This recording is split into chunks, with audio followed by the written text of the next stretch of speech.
Olá, esta é a 12ª aula para os alunos do terceiro ano do ensino médio. Nós vamos fazer os últimos exercícios daquela lista preparatória, os 3 últimos, tá? Exercícios, né? Então nessa parte nós vamos fazer exercícios da AP. Acho que só tem exercícios da AP aqui, né? E aí a gente finaliza a lista, tá? Tem um exercício da AP de 2017 que é o último, né? Então, para a gente fechar com chave de ouro, eu coloquei aí um exercício bem difícil que tem que usar as propriedades do log, né? Então tem que dar uma lembradinha lá de como que a gente fez. E alguns mais fáceis, né? Tem exercício também envolvendo funções do primeiro grau, né? E é isso, né? Então, como o tema tá funções, então tá bem abrangente, né? Então ele está relacionando todos os temas que geralmente, né, no primeiro ano demora um ano para se concretizar e mais um pedaço, né, um bimestre do segundo ano, primeiro bimestre do segundo ano é só falando sobre as funções trigonométricas, né? Então aí relacionou tudo aqui nesse terceiro bimestre. Bom, então vamos lá. Tem uma do Enem também, né? O Enem 2015, tá? Então vamos lá. Um estudante está pesquisando o desenvolvimento de certo tipo de bactéria. Para esta pesquisa, ele utiliza uma estufa para armazenar as bactérias. A temperatura no interior dessa estufa em graus Celsius, que é o que a gente utiliza na escala de graus aqui de temperatura, é usado o grau Celsius, que é um físico, né? É o nome de um físico, e tá lá expressa a função, né? T de H é igual a menos H ao quadrado mais 22H menos 85. Essa aqui é uma função quadrática, né? Função do segundo grau. Uma coisa importante aí também que eu achei que deveria ter, esse T com letra maiúscula no sistema internacional de unidades, no sistema de física, né? Ou de ciência em geral, esse T com letra maiúscula é a abreviação de temperatura, tá? Não tá aí, mas só fala aqui, ó, que o H representa a quantidade de horas em dias. Não fala muito do T lá, tá? Mas é uma anotação do Sistema Internacional de Unidades. Sabe-se que o número de bactérias é o maior possível quando a estufa atinge a sua temperatura máxima. Plim, plim. Eu lembrei do, aquele filmes que passa de domingo, temperatura máxima. E nesse momento ele deve retirá-las. Então o que acontece aí, né? Então ele tem que esperar porque tem tipos de bactérias que elas desenvolvem melhor no frio e tem umas que é melhor no calor. Esse tipo aí é o tipo que desenvolve melhor no calor. Então, quando a temperatura está máxima, aí ele vai lá e tira, que tem o maior número de bactérias. É esta a ideia aí, tá? Acabou meus conhecimentos de biologia. A tabela associa intervalos de temperaturas em graus Celsius com classificações muito baixa, baixa, média, alta e muito alta, tá? A tabela está aqui, depois nós vamos fazer a leitura detalhada, porque a gente tem que fazer o reconhecimento daqueles símbolos ali para a gente não se enrolar na hora de marcar a alternativa, né? Então tá lá escrito lá no último parágrafo.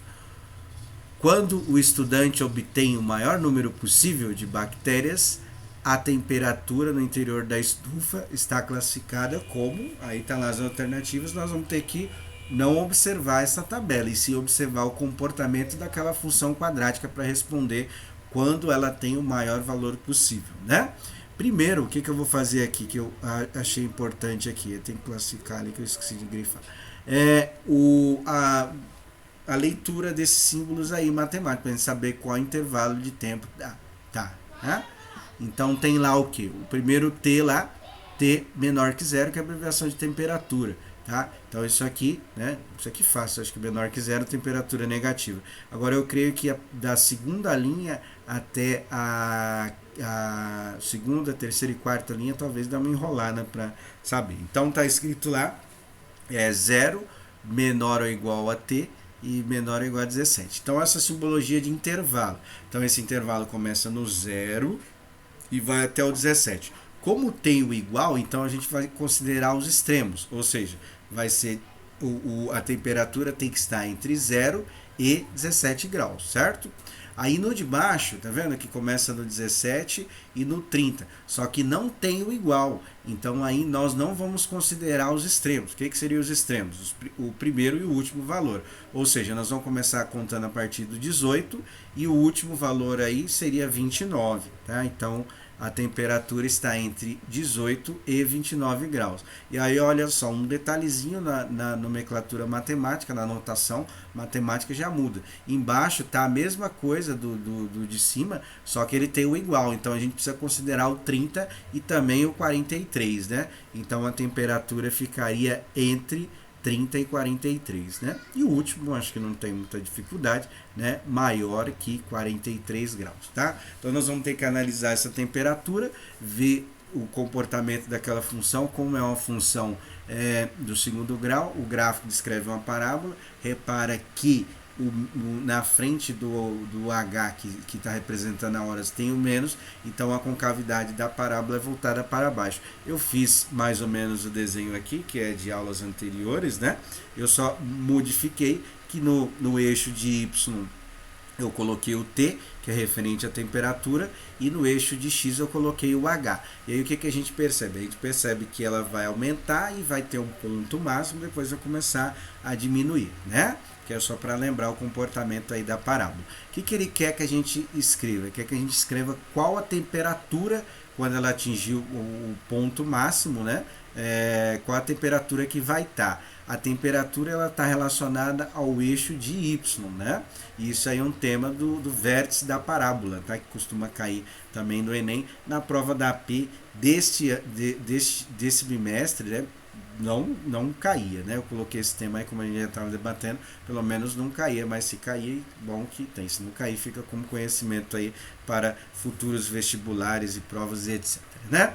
Então nós vamos ter que analisar o Y do vértice, né? E a gente desenvolveu essas fórmulas em aula anteriores, eu coloquei aqui só para a gente lembrar, né? A fórmula do Y do vértice é menos delta sobre 4A, tá? Tem lá as aulas que a gente desenvolveu essa fórmula, a gente só vai aplicar, vai identificar os coeficientes da função quadrática, que é o A, o B e o C, substituir, resolver, né? Toma cuidado com o sinal, lembrando que no caso da temperatura aí, né? Pode dar um número negativo ou não, tá? A temperatura tem essa, se fosse o tempo, jamais, né? Não pode cometer, se fosse o cálculo da hora, não poderia dar negativo, tá? A não ser que a gente volte no tempo, mas a temperatura pode dar números negativos sim, tá? Não estou falando que vai dar, estou falando que a temperatura pode ter valores negativos e positivos. Calcula aí e presta atenção no cálculo, mas não é tão difícil não. E cuidado com o intervalo para não marcar o intervalo errado lá da temperatura. Bom, o segundo exercício de hoje, o exercício número 10 daquela lista, é uma questão da AP de 2019, né? Que nós temos que fazer a interpretação do exercício e escrever uma função, que é uma função do primeiro grau, tá? Então, a AP 2019, um aplicativo de transporte de passageiro cobra uma taxa por viagem, né, de 75 centavos, chamada de custo fixo. Então, independente da viagem, começa pagando 75 centavos. Além desses 75 centavos, o aplicativo tem, né, ele fala aí um preço inicial, né? Os taxistas chamavam isso de bandeirada, né? Que já começa isso daí, tá? E aí então tem duas taxas fixas, por exemplo, só para entender, né? Você já entrou nesse transporte aí, já começa pagando R$ 2,75, que é 75 da viagem mais o custo fixo, tá? Só para entender isso aí. E aí cobra R$ 1,40 por quilômetro rodado e 26 centavos por minuto de viagem. Eu não sei se vocês sabem, né? Mas o cálculo, por isso que nunca dá igual, né? O cálculo desses aplicativos, principalmente Uber, né? 99, taxistas também, é o mesmo sistema. Tem a quilometragem, que é a distância do trajeto, e tem o tempo de viagem.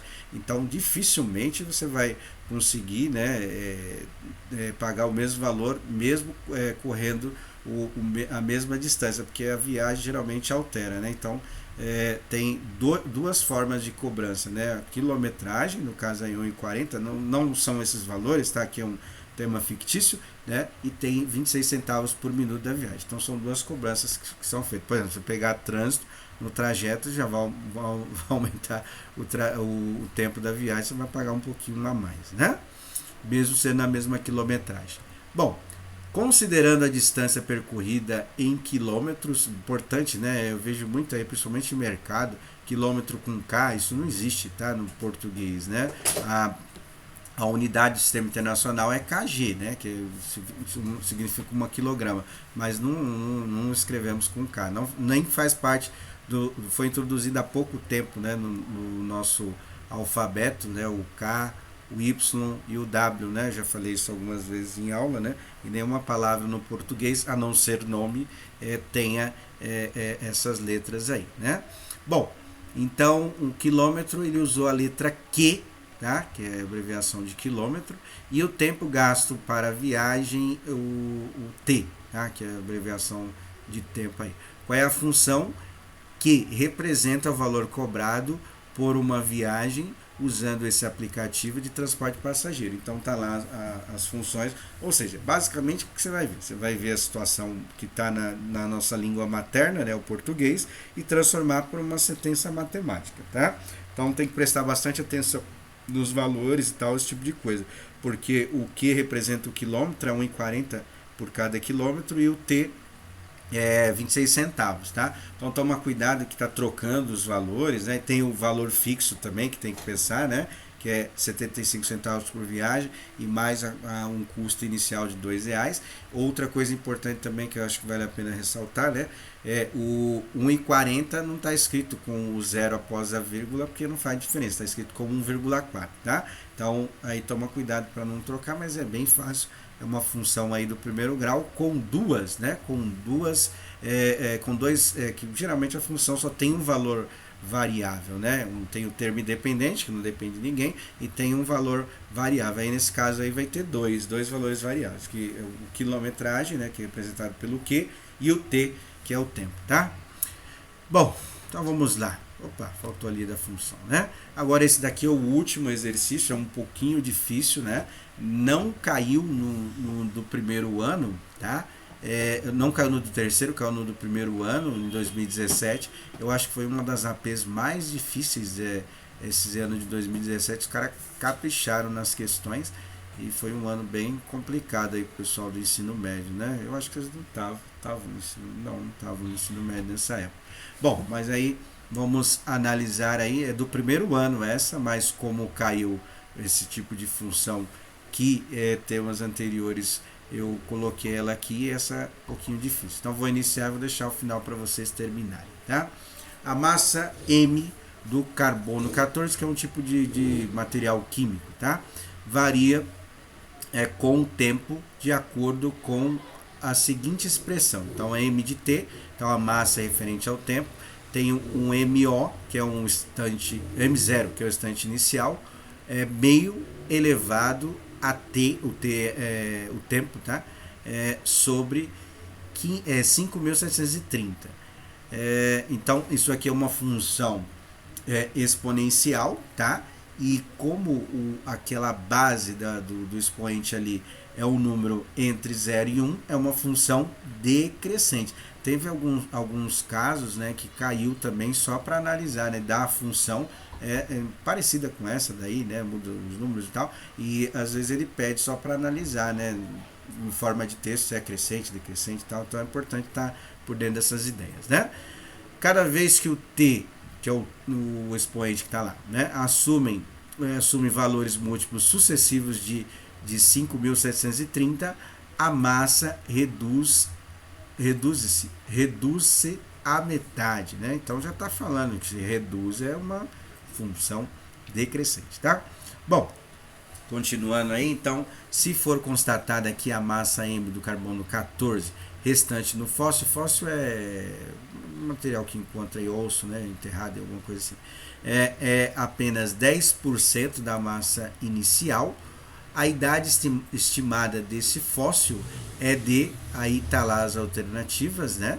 E tem o dado do log, né? Que log de 2 é aproximadamente 0,301. Pode usar 0,30, tá? Que como é aproximado, né? Então a gente arredondando vai dar um pouquinho de diferença nas alternativas, mas não tem problema nenhum não, né? As duas casas após a vírgula é suficiente para fazer. Bom, então função é essa daqui, tá? Primeira coisa que ele falou que o carbono 14 é 10% da massa inicial, então eu vou representar isso aqui numa forma fracionária que vai ajudar a fazer o exercício. Então vamos lá. Então, ó, 10% é a mesma coisa que eu pegar 10 dividido por 100, não é isso? Então, cancelo um zero aqui de cada, então 10% é a mesma coisa que um décimo, né? Ou 1 sobre 10. Então, a massa a massa lá do carbono vai ser 10% da massa inicial. Então, no lugar do M de T, eu vou colocar esse M0 vezes 1 décimo, tá? E, que é 10%, é a mesma coisa que fosse dividir por 10. Eu vou deixar assim em forma de fração, não vou colocar em forma decimal nada, porque na hora que a gente for fazer o exercício, vai ajudar, né, esta ideia do valor aqui sendo em forma de fração, porque nós vamos ter que calcular os logaritmos, né? Então é mais fácil já deixar assim para poder fazer. Bom, então vamos lá.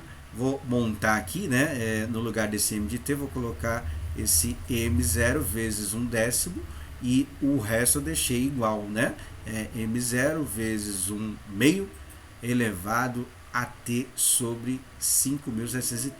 O que acontece aqui? Já para a gente simplificar, a gente tem que calcular o tempo, não é?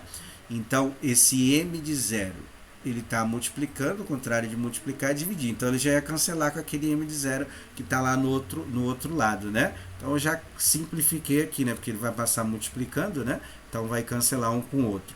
Ou seja, vai sobrar 1 décimo é igual a meio elevado a T sobre 5.730. Aí, a partir daqui, aí a gente tem que aplicar a ideia do logaritmo, né? Então, faz o log dos dois lados, utiliza aquela propriedade que a gente chama do peteleco, né? Que é a propriedade da potência do logaritmo, que é o que? O expoente que tá lá em cima, ele desce multiplicando. Tem que fazer essas ideias aí. E o ideal é começar a partir daqui usando aquela propriedade do expoente negativo, né?